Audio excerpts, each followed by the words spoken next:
tiba-tiba Delon kaget banget pas nutup gagang teleponnya. Di sampingnya tuh udah ada istrinya bro, di sampingnya pas. Oh iya. Tepat di samping kuping kanan Delon dan meneriakan, ikut mama atau pergi dari sini.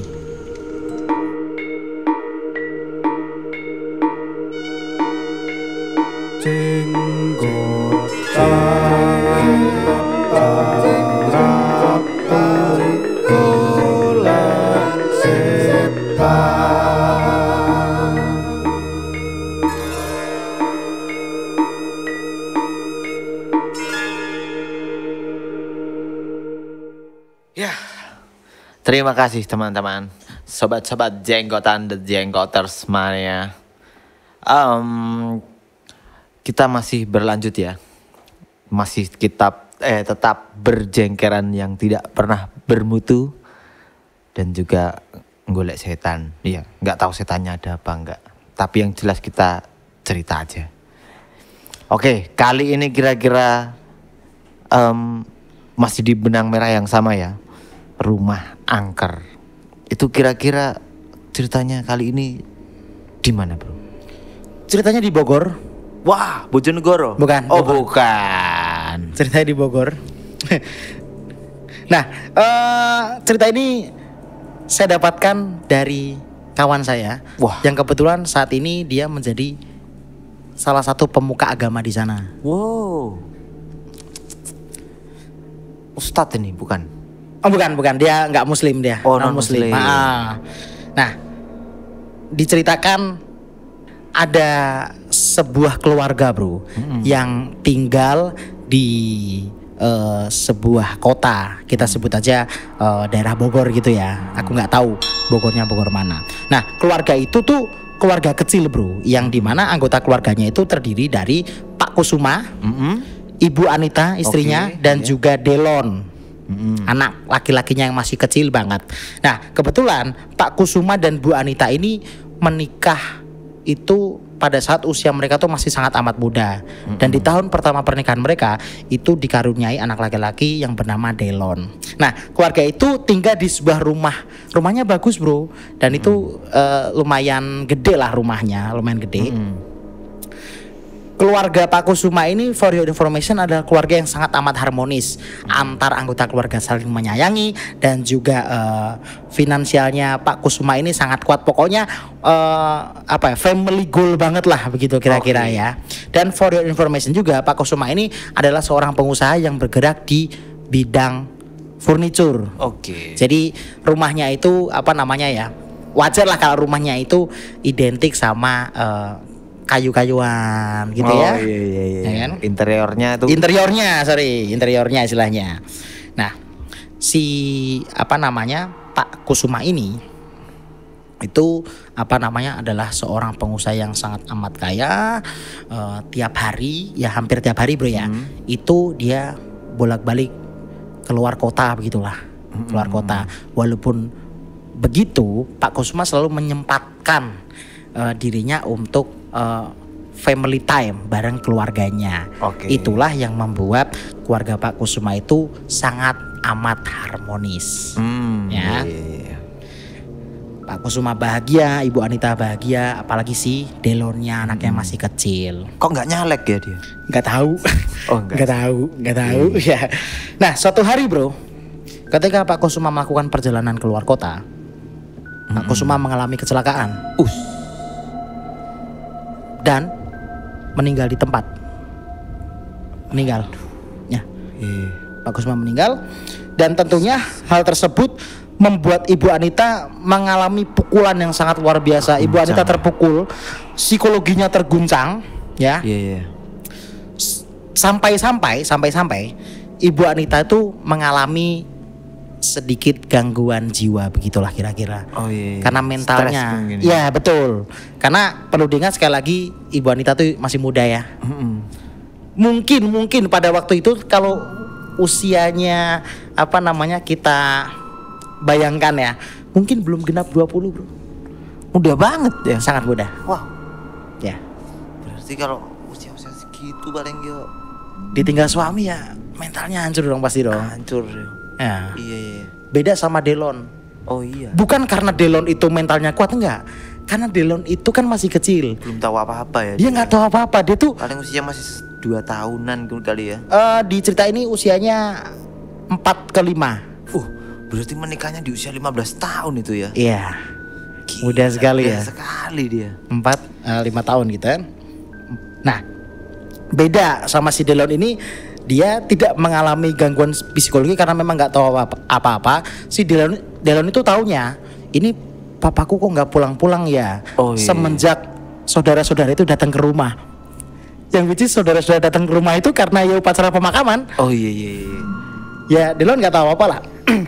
Nah, singkat cerita nih, mamanya itu kan mengalami gangguan jiwa.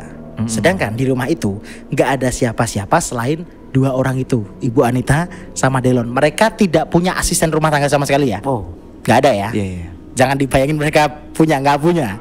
Nah, si Ibu Anita ini mengalami gangguan jiwa sehingga Delon ini terlantar dalam tanda kutip. Nggak keurus gitu. Nggak ya? keurus. Bukan Jangankan terlantar ya. jangankan Delon, rumahnya aja nggak keurus. Oke, iya iya iya. Untung si Delon ini dari usia muda ya, maksudnya dari belia sekali, kecil sekali, itu sudah dididik untuk mandiri. Maksudnya mandiri seperti apa?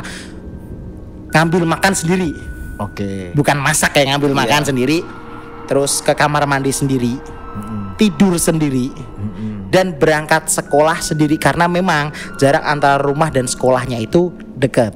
Oke, nggak terlalu jauh ya. Nah, tapi biarpun si Delon ini mandiri, tapi kan dia nggak bisa masak. Oh iya. Sehingga si Delon itu ya pada waktu mamanya tuh awal-awal kena gangguan jiwa itu ya hanya makan sisa-sisa makanan yang dimasak beberapa hari yang lalu. Iya. Makan makanan biskuit yang ada, makan biskuit yang ada gitu loh. Iya iya. Dan seadanya lah. Seadanya. Dan si Delon ini sebetulnya juga bilang ke mamanya, "Ma, aku lapar." Tapi mamanya diem aja, bro. Bengong gitu. Bengong, diem aja. Iya. Namanya orang terguncang. Betul.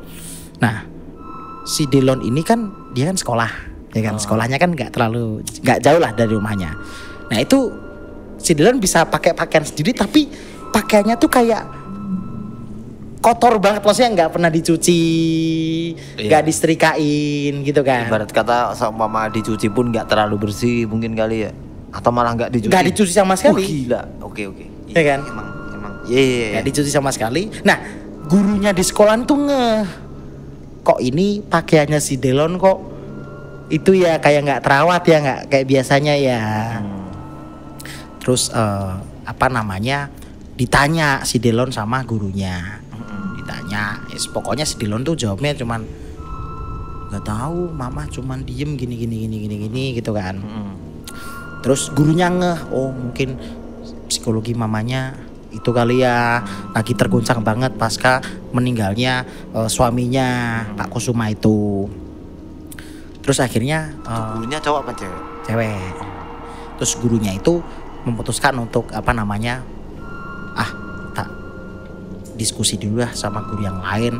Sekolah gitu ya. Ya kita next time mau berkunjung lah ke rumahnya si Delon ini. Kunjungan dia ya.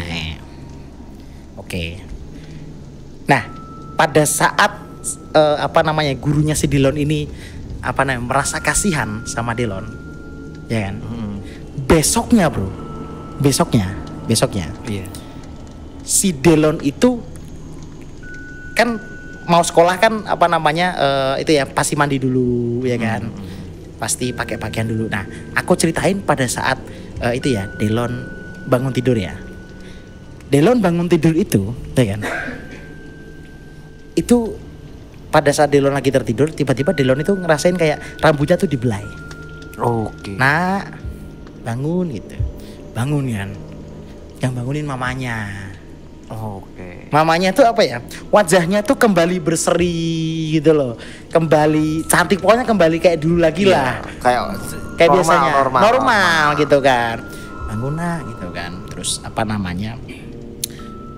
si Delon kan seneng segala macem ya kan. Terus akhirnya si Delon mandi mandi terus setelah mandi pakai baju kan. Terus Delon pakai bajunya tuh rapi bro, kayak sudah disetrikain sama mamanya. Udah keurus lah ya. Udah keurus secara tiba-tiba. Oke. Keurus secara tiba-tiba. Ini perlu kami garis bawahi ini. Oke, kita lanjut lagi ceritanya ya. Oke. Terus si Delon mau berangkat sekolah. Si Delon ini kan biasanya sarapan kan. Tapi kali ini Delon nggak sarapan, tapi Delon dibawain bekal sama mamanya. Oke. Dan kebetulan itu adalah makanan kesukaan Delon, yaitu nasi goreng sosis. Oke. Ya kan? Oke. Nah, si Delon berangkat sekolah. Kan ketemu sama ibu guru kan? Si ibu gurunya yang tadinya itu Iba. Jadi wah, udah balik lagi nih gitu kan Delon. Dia syukurlah begini gitu kan. Si Delon mengikuti pelajaran dan sampailah di jam istirahat. Nah, ini menjadi bagian penting nih. Nanti teman-teman tahu kenapa jam istirahat ini menjadi bagian yang penting ya. Jam istirahat si Delon kan mau makan tuh nasi goreng sosisnya tuh. Dibuka bro, nasi goreng sosisnya bro. Enak banget, wanginya tuh menggugah selera banget sehingga membuat perut Delon ini seketika bunyi gitu loh. Iya. Karena ini makanan enak banget. Ludah gitu. Ya, Gak sabar pengen makan. Gak sabar pengen makan. Nah, pada saat si Delon pengen makan bro, tiba-tiba dari arah depannya Delon itu ada teman yang teriak, "Delon, ayo sini main," gitu. Iya. Main yuk gitu kan. Kebetulan teman-temannya rame bro, dan mainnya tuh kayak emang lagi seru banget, kelihatannya lagi seru banget. Nah, si Delon yang pada waktu itu masih sangat kecil sehingga perhatiannya mudah sekali teralihkan. Si Delon gak jadi makan, akhirnya si Delon ikut main. Iya. Dengan nasi goreng sosis yang masih terbuka itu, si Delon taruh di tempat dia dulu tadi, terus si Delon main segala macam. Nah, setelah selesai main, si Delon ingat, wah ada nasi goreng, aku tak makan dulu sebelum masuk kelas. Pas dia Delon balik ke tempat duduk dia tadi, itu kotak makanannya tuh udah berserakan kemana-mana bro. Sudah kayaknya tuh disandung sama kucing dah. Oh iya, udah berantakan ya. Berantakan nasinya gitu kan. Delon sedih dong. Oh iya. Ya kan, sedih segala macem. Terus akhirnya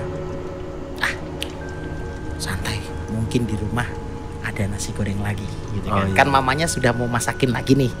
Ya kan. Tibalah waktu pulang sekolah ya kan. Si Delon pulang ke rumah manggil mamanya. Mah. Oke. Berharap langsung makan nasi gorengnya, berharap mamanya tuh udah masakin nasi goreng. Mama dicariin tuh dari ruang tamu nggak ada, dibuka di kamar nggak ada. Nah, akhirnya si Delon tuh ketemu mamanya, kembali dengan itu loh bro, penampilan yang buruk lagi lah. Ya, seperti sebelumnya. Seperti pada saat mamanya gangguan jiwa, ketemunya di dapur. Iya. Dan kembali diem bro, mamanya kembali diem. Terus si Delon kan yang nggak tahu apa kan, Delon lapar gitu kan, Delon lapar. Mamanya tuh diem aja. Terus akhirnya kan mungkin Delon udah sadar ya, maksudnya, aduh mamaku begini lagi gitu kan. Iya. Nah, sampai akhirnya si Delon ini kan di hari itu nggak makan nih, ya kan, nggak makan dia kan. Sedangkan perutnya tuh sudah sangat amat lapar sekali. Apalagi si Delon itu manggil mamanya, narik-narikin baju mamanya tetap diem aja. Nah, pada saat si Delon ini benar-benar kelaparan di rumahnya, Bu, tiba-tiba dari arah depan rumahnya itu ada temennya ngajak main. Oke. Ada temennya ngajak mainlah. Dia ajak temennya tuh ke rumahnya bro, ke rumah temennya si Delon ini. Iya. Sehingga si Delon keluar rumah, mainlah. Nah, mainnya tuh sampai malam banget bro, gak wajar ya. Iya. Anak kecil main ke rumah teman sampai malam banget tuh gak wajar ya. Iya. Sampai tuh Delon tuh ditawarin makan sama mamanya temennya itu. Iya, karena main mungkin dia lupa sama laparnya juga kali ya. Iya. Nah begitu ditawarin makan, Delon makan lahap banget tuh. mahal banget. Terus akhirnya pulang Delon jam 9 malam. Gokil ya. Iya. Kecil bro. Bocil. Balik. Bocil FF dia. Ya, balik ke rumahnya. Si Delon manggilin mamanya dan mamanya tetap di posisi yang sama bro, di dapur. Anjay. Ya kan, tetap diem aja. Nah besoknya itu Delon sekolah lagi dengan pakaian yang lusuh lagi. Lecek lagi. Terus nah pada saat hari-hari itu bro, hari-hari setelah Delon dikasih bekal makanan itu dan melihat mamanya kembali diem, si Delon itu apa ya, secara tidak biasanya itu bilang ke temennya, aku main ke rumahmu ya gitu. Gak biasanya tuh Delon ngajak apa ya, ngajak temennya buat main ke rumahnya temennya. Maksudnya aku main ke rumahmu ya gitu kan. Iya. Nah si Delon ini ternyata main ke rumah temennya tuh bukan karena pengen main bro, tapi biar dikasih makan sama orang tua temennya. Oke. Yeah. Jadi numpang makan. Anak usia 5 tahun sudah mengenal yang namanya numpang makan. Iya. Kecil loh itu. Ya. Iya. Terus akhirnya orang tua temennya mulai ngeh, kok selama beberapa hari ini si Delon tuh main kesini terus ya dan sampai malam terus ya. Kok kayaknya tuh kalau aku kasih makan kok makannya lah banget ya. Kok kayak nggak keurus banget, ya kan. Akhirnya berita itu sampailah ke telinga gurunya. Oke. Ya kan. Ditanya si Delon, ya lagi-lagi si Delon cuman bilang mamanya tuh diem aja gini. Si gurunya berpikiran bahwa mamanya terkena gangguan jiwa dong. Akhirnya apa? Pihak sekolah itu menelpon saudara mamanya, saudara jauh begitulah. Saudara jauh untuk apa namanya ya? Memberitahukan bahwa ini si Delon gak kurus gini. Akhirnya apa? Saudara jauhnya mamanya si Delon ini beberapa hari kemudian main atau bersilaturahmi ke rumahnya, berkunjung ke rumahnya si Delon itu. Sampailah saudaranya Ibu Anita ini, ya kan, saudara jauhnya Bu Anita ke rumahnya Bu Anita itu. Sampai disambut sama Delon, sendirian Delon. Wah, di depan. Terus mama mana? Gak bisa liman, mama mana? Mama di dapur gitu kan. Masih di dapur loh bro, selama berhari-hari bro. Wih, ingat kan, mamanya masih di dapur loh, gak pindah-pindah loh. Iya ya. Masuk ke dalam. Begitu nyampe dapur, saudara jauhnya Bu Anita itu hampir pingsan ketika mendapati Ibu Anita itu sudah meninggal bro ternyata. Dan posisinya gantung diri. Selama berhari-hari hampir 1 minggu Delon tinggal bersama orang yang gantung diri. Dan si Delon gak ngerti apa-apa nih mama ngapain. Terbangin ngapain gitu. Makanya Delon mah santai aja. Delon taunya cuman mamanya tuh diam aja. Oke? Nah, terus akhirnya mendapati kejadian itu kan, si Delon tuh langsung dibawa sama saudara jauhnya Bu Anita ini, ya kan? Dievakuasi bahasanya begitu ya. Diajak tinggal ke rumahnya saudara jauhnya itu, ya kan. Terus sambil saudaranya Bu Anita ini mempersiapkan pemakaman Ibu Anita itu dan sebagainya. Akhirnya singkat cerita, Delon itu tinggallah sama saudara jauhnya Bu Anita dan rumah itu terbengkalai selama lebih dari 20 tahun. Oke. Ya, rumah itu terbengkalai selama 20 tahun. Mari kita jelaskan sedikit itu ya bro ya, konstruksi rumahnya si Delon ini. Bayangkan sebuah rumah yang lumayan besar dengan interior yang serba kayu dan kebetulan memang atap rumahnya tuh nggak ada plafon. Oke. Jadi ibunya itu menggantungkan kayak tali di atas genteng kan ada kerangka kayunya tuh. Iya. Ya akhirnya gantung diri di situ dengan jarak lantai sama jarak gentengnya tuh lumayan tinggi bro emang bro. Oke. Wih gila sih. Lumayan tinggi. Jadi bisa dipastikan ibunya si Delon ini bunuh diri itu bukan manjat pakai kursi enggak, tapi emang manjat pilar kayunya. Anjay. Karena emang tinggi banget bro. Iya. Ya kan? Ya itu sedikit tentang gantung dirinya Ibu Anita itu. Oke. Kita kembali ke Delon. Delon yang sudah dewasa. Oke, 20 tahunan. Ya. 25 tahun dong berarti. 20 tahun kemudian lah, gitu kan. Si Delon ini sudah menyelesaikan kuliahnya, ya kan. Ya kebetulan seumuran sama saya kan. Seumuran dong. Gosrek. Amacing. Bohong banget. Terus habis Delon selesai kuliah, terus akhirnya Delon dapat kerja. Singkat cerita Delon menikah. Delon ya menikah umur ya 20-an lebih lah, gitu kan. Hampir 30. Delon menikah itu. Terus habis itu selayaknya itu bro, pasangan yang baru menikah ya, otomatis kan finansial belum kuat, ya kan. Terus ya belum punya rumah. Terus si Delon ini pengen punya rumah sendiri gitu loh. Pengen punya rumah sendiri. Terus Delon ingat bahwa dulu tuh Delon pernah tinggal di rumah papanya. Oh iya. Ya kan? Iya. Terus akhirnya pengen tinggal di situ. Sebetulnya ketika Delon memutuskan untuk akan tinggal di situ, itu dicegah sama tantenya. Kamu nggak beli rumah lagi aja gitu kan? Enggak, tante, lagi pula juga rumah itu udah lama nggak ada yang ngurusin kan. Gini. Akhirnya si Delon sama istrinya tinggal di rumah itu lagi, balik ke rumah papa mamanya Delon. Ya, sebelum tinggal di situ rumahnya dibersihkan, diurus lagi sampai bagus lah pokoknya. Yeah. Terus akhirnya si Delon sama istrinya tinggal di situ. Nah, kisah misterinya baru dimulai saat mereka tinggal di rumah itu lagi dan kembali ke rumah itu lagi. Wah, ini.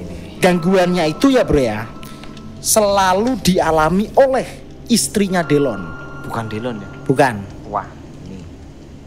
Dan kejadian mistisnya selalu dialami pada saat Delon tidak ada di rumah. Oh iya. Dan saya spill lagi, gangguannya itu pasti siang hari. Jadi kalau biasanya hantu-hantu itu malam-malam ini pasti siang bro. Siang. Terbukti pada saat Delon kerja dan istrinya tuh sendiri di rumah, istrinya tuh sering banget bro mendengar suara dari dapur ya. Itu suara panci yang dipukul-pukul. Iya. Tang tang tang kurang tang tang tang. Iya. Dan gangguan yang kedua, istrinya Delon ini sering juga mendengar suara perempuan nangis. Perempuannya. Iya. Dari yang suaranya lirih sampai yang keras, sampai yang nangis kejer gitu ya. Ya, nangis kejer. Ih gila. Ini yang gangguan cukup epik lah. Epic. Yang dialami oleh istrinya Delon. Ekstrim. Ketika istrinya Delon ini siang-siang bro ya, itu aus lah. Mau ngambil air di dapur kan ada kulkas kan. Kulkasnya di dapur. Jalan kan dari kamarnya ke dapur. Pas jalan, nah Anda tahu di dapurnya Delon itu kan tadi kan dijelaskan bahwa nggak ada plafon, jadi langsung genteng itu aja. Dan gentengnya bro itu ada, Anda tahu nggak sih celah untuk cahaya buat masuk. Oh iya. Jadi gentengnya tuh kaca gitu loh, tapi sebagian doang, jadi ada cahaya nanti biar masuk, biar nggak perlu nyalain lampu lagi gitu loh. Iya. Buat pencahayaan. Nah, itu berada tepat kalau misalnya istrinya Delon ambil air di kulkas ya, itu posisi genteng kaca itu tepat berada di belakangnya istrinya Delon tepat. Pas ngambil air nih, buka kulkas ambil air, tiba-tiba istrinya Delon itu melihat bayangan bro di belakangnya dia. Itu bayangan orang jatuh terus ngegantung. Bor. Oh iya. Anjay. Persis seperti gambaran mamanya Delon pas bunuh diri. Reka ulang gitu. Ulang. Padahal Delon tidak pernah menceritakan itu. Bahkan Delon sendiri udah lupa kejadian mamanya pernah bunuh diri itu. Iya. Ngambil air tiba-tiba di belakang ada bayangan orang jatuh terus ngegantung gitu kan, nyeremin banget. Serem. Nah itu adalah gangguan-gangguan yang dialami oleh istrinya Delon. Satu-satunya gangguan yang dialami oleh Delon adalah ketika Delon malam-malam nih, Delon sama istrinya tidur kan, ya kan? Tiba-tiba tuh istrinya Delon ya, tiba-tiba tuh menggeram gitu bro.